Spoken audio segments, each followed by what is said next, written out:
Hi friends, welcome to Vishnu ఎడ్జర్ లాక్స్. ఈరోజు వీడియో ఏంటిదంటే, మా అమ్మ అయితే మీగడ పెరుగు నుంచి అయితే మీగడ తీసింది.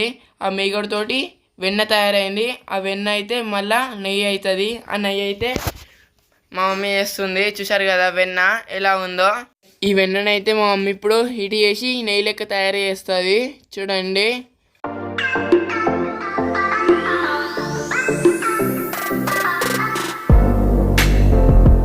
చూశారు కదా, ఆ వెన్న అయితే మొత్తం ముద్దలెక్క అయిపోయింది. ఈ ముద్దనైతే ఒక బౌల్లో వేసి హీట్ చేస్తే నెయ్యి అయిపోతుంది.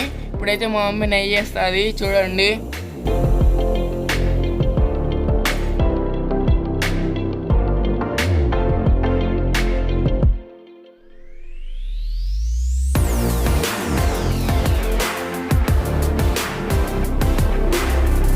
ఓకే ఫ్రెండ్స్, వీడియో కనుక నచ్చినట్టయితే లైక్ చేయండి, షేర్ చేయండి, కామెంట్ చేయండి, సబ్స్క్రైబ్ చేసుకోవడం మర్చిపోకండి.